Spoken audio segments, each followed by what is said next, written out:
I used to struggle to close even a single sales call for my SMMA. I would get on, they would say, "Oh, I need to think about it." I would go on and try to handle their objections and then literally never hear from them again. Then I discovered a system for handling objections the right way where you isolate and find the real objection every single time. Once I made that change, I started closing over 30% of my calls and added over 40 clients. Most people leave tens of thousands of dollars on the table every month because they don't learn this, but today I'm going to show you how to fix it. So I'm going to go through this objection handling matrix I made and the common objection. So starting out, we need to understand what is an objection, right? So one thing that I will say is you can prevent so many objections in the first place by having a good discovery. So like this is your call right here, and the discovery is going to make up about 80% of it. This is where the objections are. This is about 20% of the call. So your main focus needs to be on the discovery and focusing on pre-handling all the objections. So your goal should be to pre-handle as many objections as possible. I just totally misspelled that. To pre-handle as many objections as possible. So by the time you get into here, you're even making the discovery cover more of it. Now, the way that you can do this and pre-handle these objections is what you do after you have a call. What you go and do is list out all of the objections you get.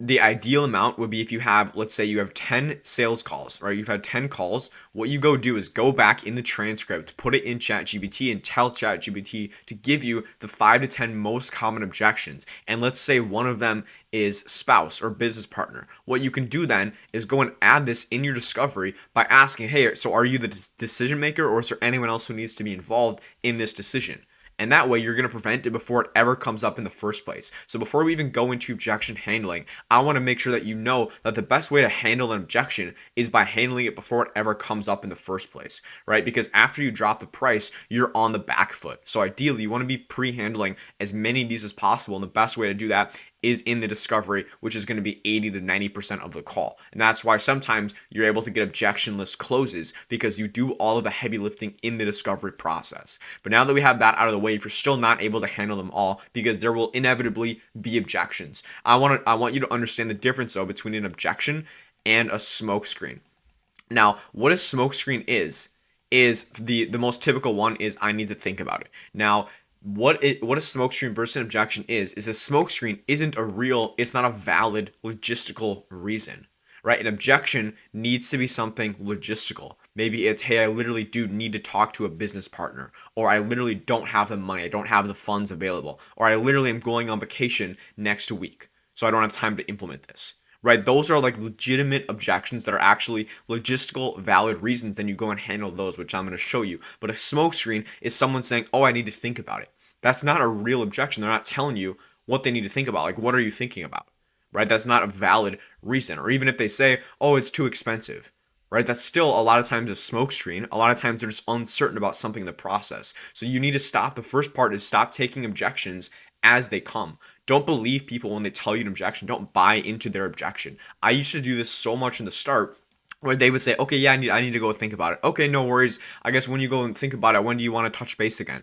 Right? You're just buying into their frame. Or you're reassuring them, you're saying, oh, it's not a problem. I totally get you need to think about it. That's not a problem. Right? That's one of the worst things you can do, because then you're validating their objection. You need to call them out on that. You need to be upfront. Part of that is going to come from you having that confidence and conviction to do so, which is going to come over time, but I'm going to show you how to do it. But now that we understand the differences, this is how we actually go into it, right? So first of all, the first thing you want to do is always reassure, right? Before you say anything else, you want to reassure. You want to say, hey, that's not a problem. Now, what you don't want to do though, and people mix it up with saying, yeah, I totally understand, that makes sense. Because if you're saying, hey, your objection makes sense, you're saying, hey, it makes sense, you need to think about it. Like then you're just buying into that frame. You're buying into the frame that their think about it logistical object, or think about it smokescreen is real. Then they're gonna stick with that. But if you say, okay, no worries, okay, that's not a problem, and you don't say, okay, that makes sense, I understand, you can think about it, right? Don't say that. Don't validate it. Just say, hey, that's not a problem. Hey, no worries at all. As if that's always going to be the first part. After you reassure, you're going to get the tie down. So you're going to try to find the tie down is focused on the purpose of the tie down is to find the real objection and to get past all of the smoke screen, all of the fake stuff they're telling you. So you're going to say, okay, I guess in the process itself, like, do you feel 100% confident in everything I showed you to actually get you to your goals? And then you can insert what they told you to actually get you to 3 deals a month. Right? So what you're doing here is trying to get them to either tell you, yes, I'm 100% confident, Then you say, okay, so I guess if you're 100% confident, I guess what's coming up for you that has you still wanting to think about it? Is mainly just the investment? Yeah, it is. Okay, and then you find the real objection, right? But if they say, no, I'm not 100% confident, or if they say, yeah, I'm confident, you say, okay, that doesn't sound too sure. And then you go and find what they're unsure about. And that's what you do there.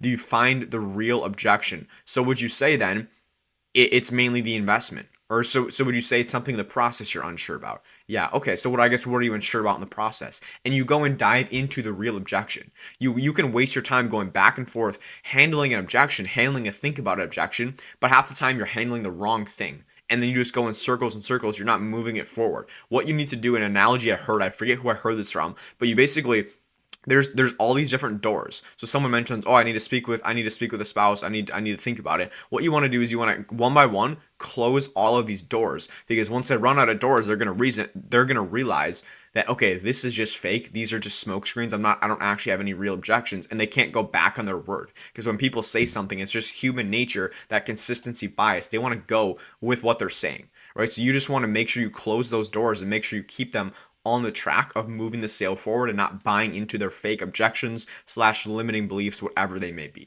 Now I want to go and walk you through actually pre-handling all of these. And by the way, if you have any questions about any of this, just DM me on Instagram. It's in the description below, or noah.haupt. But the first objection that I've seen in the SMMA space a lot, and that I got a lot at the beginning, is this is too expensive. Now, before I go into it, a huge part of this is too expensive, it's either usually going to be they don't see the value. So anything's going to be expensive if you don't see the value in it, right? Or they just legitimately don't have the money. But the first thing we need to do is always reassure. So, hey, totally understand, not a problem. Just out of curiosity, based on everything we've gone through so far, and I would actually change this. I wouldn't say totally understand. I would say not a problem, right? So that's a small tweak right there. Out of curiosity, though, based on everything we've gone through so far, how confident are you that this can actually get you to your goal? Again, what we're doing, I don't know why this keeps popping up. What we're doing is we're trying to get them to find out, are you actually confident in the process? And if they are, then it's going to be probably a real money objection. If they're not, then it's not a money objection. They're unconfident in the process, right? So if they're less than 100%, got it. So I guess, so if they say yeah, I feel kind of confident. Like even that's still a no. That's still not 100% yes. So got it. So I guess with the process itself, what would you need to feel 100% confident moving forward? Well, I'm just not sure about about this, and this, like how the ads work. Oh, you're not sure about how the ads work. Sorry, I should have gone over that. Well, let me walk you through it. You go through it, and you say, okay, so now that you understand how the ads work, I guess, do you have any other questions about the process? And you're trying to just milk out all of the possible objections they would have, or these are just logistical questions that they have about the process that they were unsure about. After you go through all of those, you say, okay, so I guess now to kind of just make sure we're on the same page, now that we covered all of that, do you feel 100% confident in the process to actually get you to your goal? Yeah, I do. I feel 100% confident. Okay, so I guess, so is it mainly then, do you want to get this rolling? Then I would assume the close. Yeah, I do, but it's still the money. Okay, but then now they're 100% confident. Now it's literally just the money. And then you go into handling the money objection, which is either for money, it's going to either be logistical, which is literally they don't have the money, or it's going to be fear, which is fear is a little tougher to handle. I can show you how I do that, but logistical is like they literally don't have the money. So the way you do this is you need to decipher between the two which one it actually is, right? So the best way to do this is go out and say, and I do this in a lot of my calls when they say that, is say, okay, no worries. And I guess when I guess it's an investment issue, is it more of the fact that you just don't have the cash on hand, like you don't have the $3,000, or is it more just like you've never done it before, you're kind of just uncertain? Yeah, I'm just kind of uncertain about it. Okay, then you go and handle that. But if they say, yeah, I mean, I literally just don't have the money, I want to do it. Okay, well, then you go into payment plan. So if we could break it up for you, would that help at all? Yeah, it would. Okay, and then you go down the logistical, and then they literally just don't have the money. So then you're not handling a fear objection when they literally just don't have the money. You go and work with them where they're at.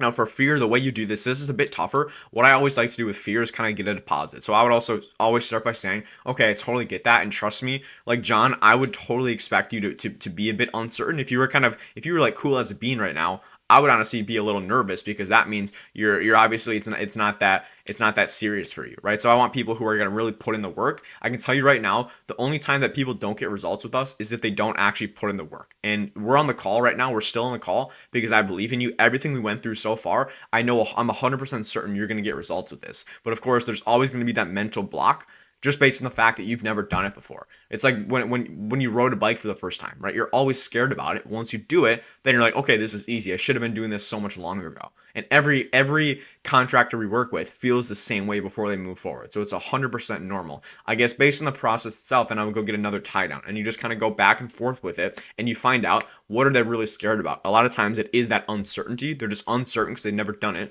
Then you can go for deposit. Okay. Well, I'll tell you what, it sounds like it is something you 100% want to do to make it more of a no-brainer for you, to make it fully so you can 100% trust it. What we'll do is we'll just do $500 now as just a fully refundable deposit. We'll go through the entire onboarding process, and after that, if you're like, okay, this sucks, I don't want to do this, I don't like this, I'll literally just give you the $500 back, no big deal. But then obviously if you are good to go, you're like, okay, this is actually legit, he's actually doing what he's saying, then obviously we move forward, go crush it, go make some money. Right, but that's just for you because that there is going to be some uncertainty always. That's what I'd be willing to do for you. So do you want to get that for? Do you want to go move forward now? And then a lot of times they're going to give you the deposit, and I've gotten that a lot of times, especially recently when they have that fear. But that's how you handle the money objection. So you want to find out, is it logistical? Is it fear? But before you do that, find out if it's even a real money objection in the first place or if it's just a smokescreen. Move this out of the way. All right. Now the next one is I need to talk to my business partner spouse. Now the easiest way to do this is just in the discovery. Ask, hey, is there any? Are you the main decision maker, or is there anyone else who you work with? Any business partners? That's probably the best way to ask that. You don't want to just build up sales resistance by asking, hey, is there anyone else who needs to make decisions? Right? You can ask that, but you can just say, hey, do you have any business partners or anyone who else needs to be on the call? No, I don't. Okay. And if they do, then okay, I think it would probably make more sense. They're probably gonna need to see it. They're probably gonna have questions about it for us to just jump on with them as well. So how about we reschedule? Okay. And then just pre-handle it before it ever comes to it. But again, we need to find out if it's a real objection, right? So I had a lady the other day, she gave me a husband objection, spouse objection, and I ended up getting a $500 deposit from her, right? Because it wasn't a real objection. So with this, sorry, I messed this up. I wouldn't say, of course, makes total sense because then you're validating it. I would just be like, no worries. No worries. And I wouldn't say this as well. Like, I don't know who wrote this. This is literally me. I must have been tired or something. I wouldn't say it's important they're on board because then you're validating their fake objection. I would just say right here, no worries. Just so I understand, based on everything we've gone through, how confident are you that this could get you to your goal?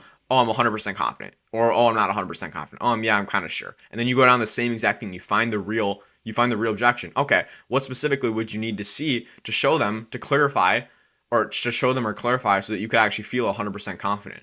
And then you're just basically finding out what they aren't confident in the process. They're going to tell you, oh, I just don't know how the ads would work. I don't know if I could shoot an ad like that. How does the targeting work?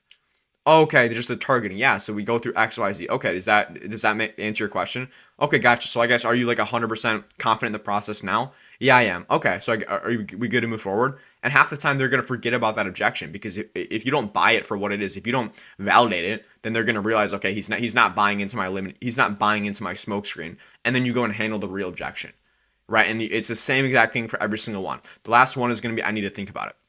This is one I used to get so much. A big part is the discovery, making sure you're getting urgency in the discovery stage, which I can do a video deep diving in discovery if you'd like. Just comment below. But basically, I guess in the discovery, you want to find urgency. So, hey, is this something you're looking to do like as soon as possible, or is this more of like a couple months, couple years down the line type thing?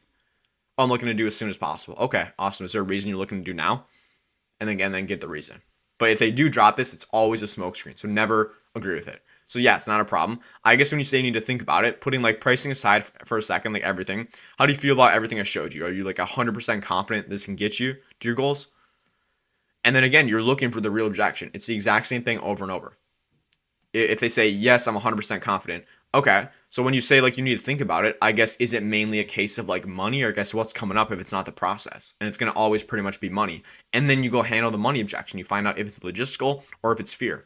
Like that, this is not a real objection. And again, if they say no or they don't sound 100% confident, then you say, okay, so I guess what part of the process aren't you super confident about? Or what part do you have questions about? Oh, about this, this, and this. And then you go and literally just answer their questions. Like this is not an objection, but that's exactly the way you do it. It's super simple for all of them.